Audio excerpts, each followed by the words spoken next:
आलमी अदालत से फलस्तीनियों की नस्लकुशी पर इसराइली वजीर आजम नेतन्याहू के वारंट गिरफ्तारी जारी।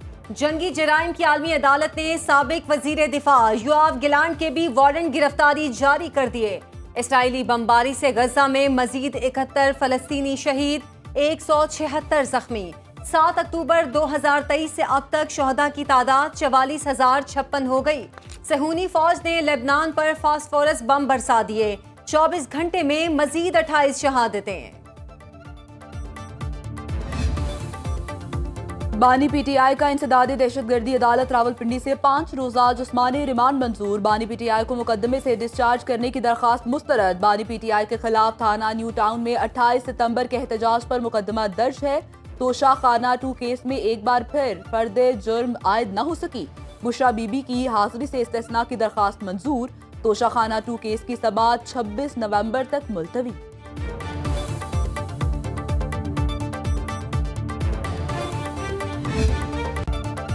एहतजाज से आम आदमी मुतासिर होता है, आम आदमी का क्या कसूर है? Chief justice Islamabad high court justice Aamir Farooq के रिमार्क्स। कहा, कंटेनर लगाना, इंटरनेट बंद करना क्या मसले का हल है? हम दरख्वास्त पर ऑर्डर जारी करेंगे। अदालती हुक्म पर वजीर दाखिला इस्लामाबाद हाई कोर्ट में पेश। मोहसिन नकवी ने अदालत को बताया, किसी को एहतजाज से नहीं रोकना चाहते, जिसने एहतजाज करना है अपने इलाके में करे। ये क्या बात हुई, इस्लामाबाद ही आना है?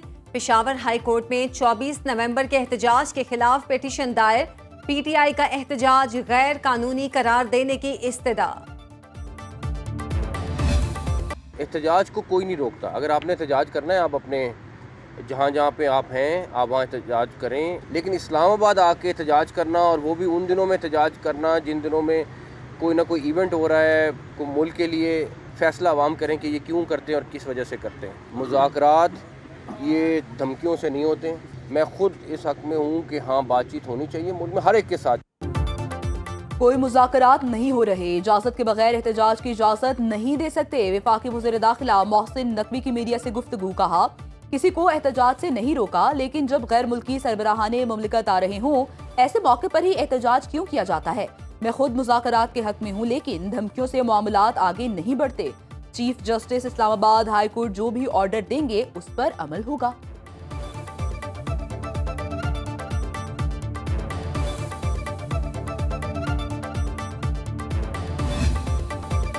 तहरीक इंसाफ की 24 नवंबर को एहतजाज और धरने की कॉल। महकमा दाखिला पंजाब ने लाहौर, रावलपिंडी और अटक में रेंजर्स तलब कर दी। वफाकी वजारत दाखिला का चीफ सेक्रेटरी खैबर पख्तूनख्वा को मुरासला। लिखा, पीटीआई एहतजाज में सरकारी मशीनरी इस्तेमाल रोकें। सरकारी मुलाजमीन की शिरकत या पैसे का इस्तेमाल रोकना यकीनी बनाया जाए।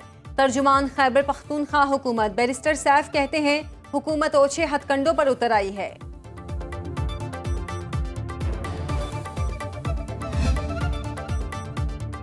बानी पीटीआई की रिहाई का फिलहाल कोई इम्कान नहीं। वज़ीर दिफा ख्वाजा आसिफ की सहाफियों से गुफ्तगू। कहा, पीटीआई सरतोड़ कोशिश कर रही है 24 नवंबर का एहतजाज ना करना पड़े। गंडापुर रोजे अव्वल से वफाकी हुकूमत और इस्टेब्लिशमेंट से राबिते में है। 24 तारीख में अभी 2 दिन बाकी हैं। बहुत कुछ हो सकता है। जलसे की इजाजत दे सकते हैं, विफाक पर हमलावर होने की इजाजत नहीं दी जा सकती। बलूचिस्तान के लापता अफराद खुदकुश हमलों और दहशतगर्दी में मुलव्वस निकले। पाक फौज हमें महफूज बनाने के लिए दिन रात कुर्बानियां दे रही है। अली अमीन गंडापुर की इस्लामाबाद इंसदादे दहशतगर्दी अदालत में बार बार तलबी के बावजूद अदम पेशी। थाना I-9 में दर्ज मुकदमे में इश्तहारी करार देने की कार्रवाई शुरू। अदालत ने अदम हाजिरी पर फैसल जावेद, राजा खुरम और वासी कयूम के मुचलके मनसूख कर दिए।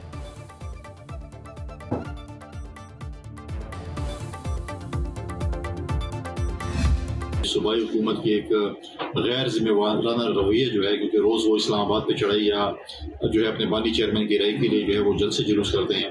उन्होंने अपना सूबा जो है वो मिलिटेंट्स के हवाले कर दिया कि वो जो कुछ करना चाहते हैं, और लोगों का जो है वो जान माल का तहफ़्फ़ुज़ करने में सूबाई हुकूमत जो है वो नाकाम हो चुकी है।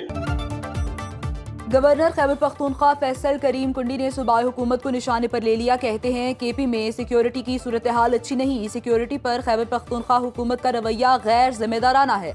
अली अमीन गंडापुर सिर्फ इस्लामाबाद पर चढ़ाई या अपनी पार्टी के बानी की रिहाई के लिए जल से जुलूस करते हैं। वज़ीर आला ने सूबा दहशतगर्दों के हवाले कर दिया। हुकूमत लोगों के जानो माल का तहफ़्फ़ुज़ करने में नाकाम हो चुकी। दिसंबर के पहले हफ्ते खैबर पख्तूनख्वा में ऑल पार्टीज कॉन्फ्रेंस बुलाने का ऐलान।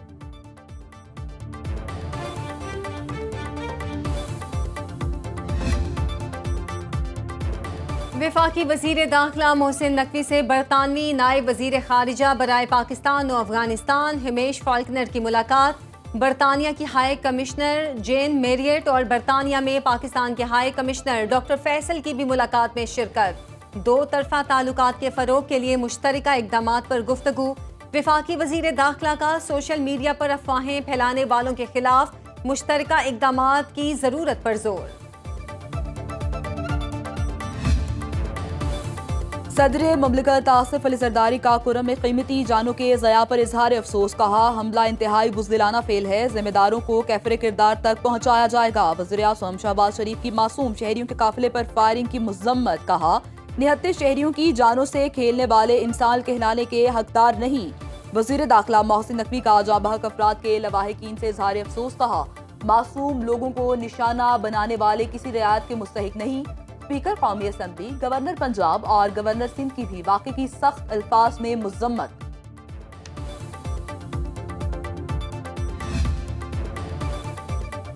पीटीआई ने साबित किया ये कलदम टीटीपी का सियासी विंग है। वज़ीर इत्तलात पंजाब अज़मा बुखारी की तहरीक इंसाफ पर लफ्जी तीरों की बौछार। कहा, फितना पार्टी ने जिहादी स्क्वाड को मुसल्लह किया। रियासत को कमजोर मत समझें, हुकूमत को जत्थों और बुलवाइयों का इलाज करना आता है।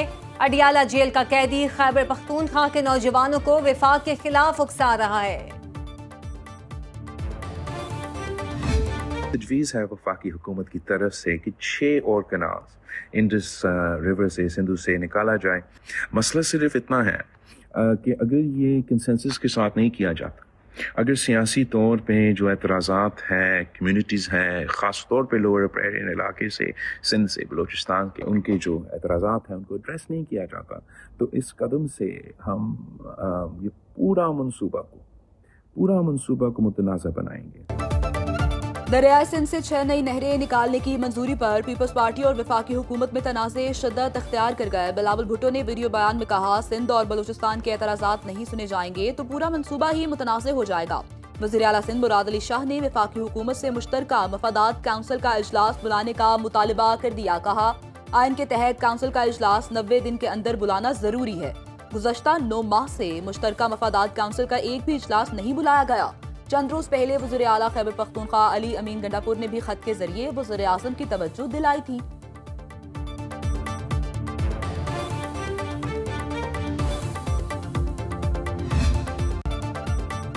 नवाज शरीफ की दरख्वास्त पर कोयटा से MNA आदिल बाज़ई नाअहल करार। इलेक्शन कमीशन ने NA 262 की निशिस्त खाली करार दे दी।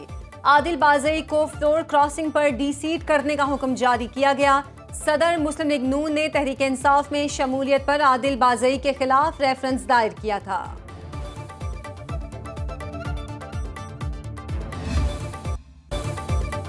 कराची में दिफाई नुमाइश आइडियाज 2024 जारी। खुले समंदर में इंसदादी दहशतगर्दी की खुसूसी मश्क निशाने पाकिस्तान का शानदार मुजाहरा। वज़ीर आला सिंध मुराद अली शाह की तकरीब में बतौर मेहमान खुसूसी शिरकत। पाक नेवी स्पेशल सर्विसेज ग्रुप के एंटी टेररिस्ट स्क्वाड ने कंपाउंड पर काबिज दहशतगर्दों को निशाना बनाकर मगवियों को बाहिफाजत बाजियाब कराया। मश्क में पाकिस्तान बहरिया के जंगी हेलीकॉप्टर्स और हॉवरक्राफ्ट ने भी हिस्सा लिया। मश्क के आखिर में तीनों मुसल्लह अफवाज के जांबाजों का फ्री फॉल जंपिंग का मुजाहरा। एक्सपो सेंटर कराची में दिफाई साजो सामान की नुमाइश आइडियाज 2024 का तीसरा रोज। Air chief marshal Zaheer Babar Sidhu का जदीद असलहे और हथियारों का मुशाहिदा। ISPR के मुताबिक एयर चीफ ने दिफाई सनत के फ्रेमवर्क के कयाम की हौसला अफजाई की। तकनीकी रोड मैप को हमाहंग करने के लिए कौमी और बैनुल अक़वामी ताउन को फरोग देने पर जोर। एयर चीफ ने national aerospace science and technology park pavilion के अंदर मुख्तलिफ स्टॉल्स का मुआयना किया। भारतीय हवाओं का रुख एक बार फिर लाहौर की जानिब। लाहौर दुनिया के आलूदा तरीन शहरों में दूसरे नंबर पर एयर क्वालिटी इंडेक्स 600 को छूकर 197 पर आ गया। भारतीय दारुल हुकूमत दिल्ली का 243 AQI के साथ पहला नंबर। सीनियर सूबाई वजीर मरियम औरंगजेब कहती हैं, हवाओं का रुख लाहौर की जानिब होने से एयर क्वालिटी इंडेक्स बढ़ रहा है। इज्तिमाई काबिशों से ही हर शहरी की जिंदगी का तहफ़्फ़ुज़ कर सकते हैं। शहरियों से एहतियात और स्मॉग से बचाव की तदाबीर पर अमल दरामद की अपील।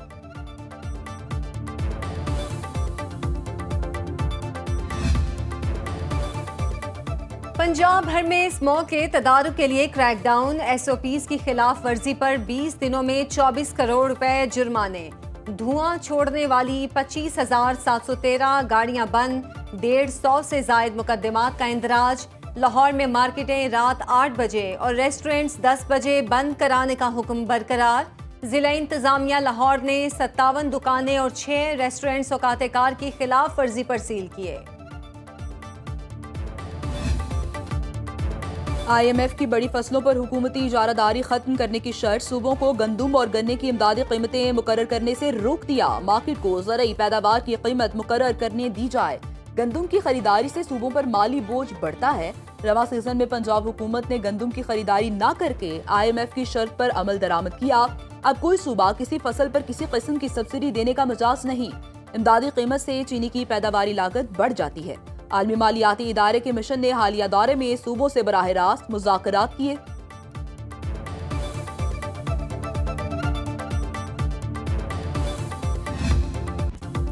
पाकिस्तान स्टॉक मार्केट में नई तारीख रकम 97,000 का संगे मील उबूर। 100 इंडेक्स में 1382 पॉइंट्स का इजाफा। 97,328 की बुलंद तरीन सतह पर बंद। सरमायाकारों ने 197 अरब रुपए का गैर मामूली मुनाफा कमाया। इंटर बैंक में डॉलर 8 पैसे सस्ता 277 रुपए 96 पैसे में फरोख्त। सोना 3700 रुपए महंगा 1 तोला 2,78,000 रुपए का हो गया।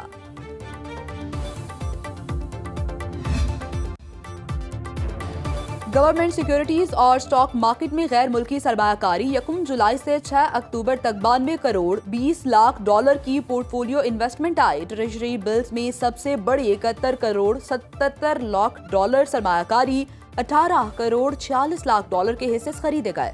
स्टेट बैंक के मुताबिक 73 करोड़ 80 लाख डॉलर का इनखला रिकॉर्ड। हिस्से बाजार और गवर्नमेंट सिक्योरिटीज में नेट फॉरेन इन्वेस्टमेंट का हजम 18 करोड़ 41 लाख डॉलर रहा।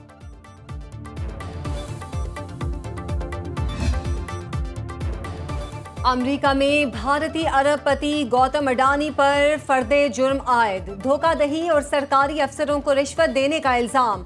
अदालत ने गौतम अडानी और उनके भतीजे समेत 8 अफराद पर फर्दे जुर्म आयद कर दी। मुलजिमों ने भारतीय अहलकारों को $265 मिलियन रिश्वत की डील की। गौतम अडानी भारत में सबसे बड़ा सोलर पावर प्लांट लगाना चाहते थे। साबिक कौमी टेस्ट क्रिकेटर और अंपायर नज़ीर जूनियर इंतकाल कर गए। लाहौर के मुकामी अस्पताल में ज़ेरे इलाज थे। 14 टेस्ट और 4 वनडे मैचेस खेले। 37 विकेटें हासिल की। डेब्यू टेस्ट की पहली इनिंग्स में सबसे ज्यादा 7 विकेटें लेने का एजाज हासिल। नज़ीर जूनियर ने 15 वनडे और 5 टेस्ट मैचेस में अंपायरिंग के फराइज अंजाम दिए। Chairman Pakistan cricket board Mohsin Naqvi का इजहार अफसोस।